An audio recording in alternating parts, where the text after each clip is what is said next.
Good morning, great students and great staff of the great Kirk Elementary School. How are you doing this morning? This is May 5th, 2021, and I just said it in English, so let's say it in Spanish. It is Cinco de Mayo. Yes, it is Cinco de Mayo Day. I am so excited, students, because we have an opportunity to just take a moment to celebrate Mexican culture connected to the idea of freedom, the idea of liberation, the idea that you matter, and therefore you are now in this classroom receiving a free and appropriate education, and you're able to live out what our ancestors dreamed of, and that is the ability to have liberty. Well, I first want to thank Miss Erica and Miss Mercedes, who were so kind to me. They went and bought me this Viva Mexico sombrero. This is, children, a sombrero. Say sombrero. Say sombrero.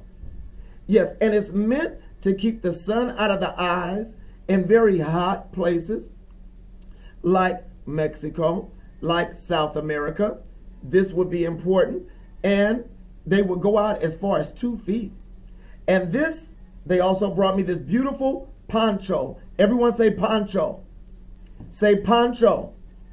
Yes, the poncho, children, finds its origins in South America.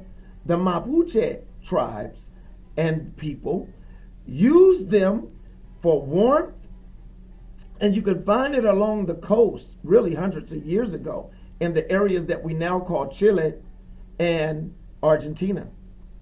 Well, listen, the great General Ignacio Zaragoza, one of my favorite Mexican figures of all history. You guys see my wall behind me. You see I got Booker T. Washington, I have Malcolm X, I have some others here, but I also have, you see that right there? That is Ignacio Zaragoza. He was the general that led the troops in the Battle of Puebla on May 5th, 1862.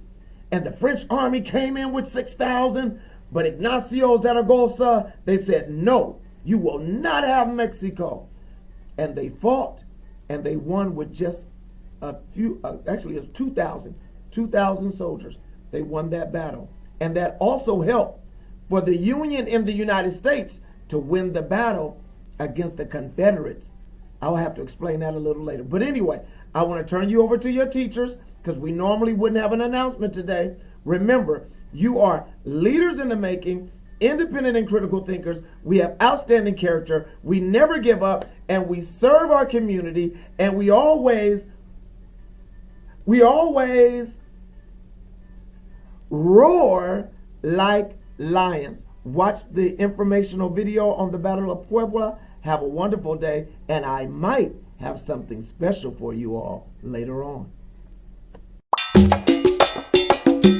Cinco de Mayo, on 5th of May, is a commemoration of the victory of an outnumbered army of Mexicans over the French forces at the Battle of Puebla that took place May 5th, 1862. The triumph of the Mexicans proved to the world that their will to defend their nation's sovereignty will prevail against a powerful foreign invader. It is often mistaken as Mexico's Independence Day, which, on the other hand, is celebrated every 16th of September.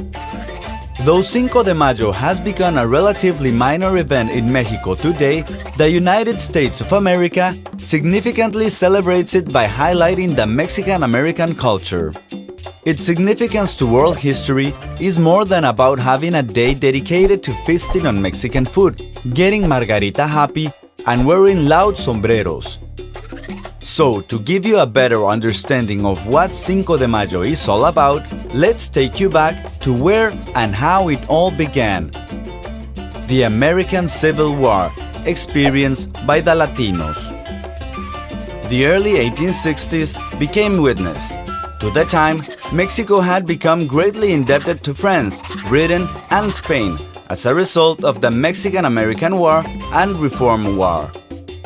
Mexican President Benito Juárez suspended the payment of Mexico's foreign debts for 2 years, and only France turned down the notion of a negotiation. Napoleon III, then ruler of France, saw this as an opportunity to build the Second Mexican Empire in Mexico, with France reaping the benefits.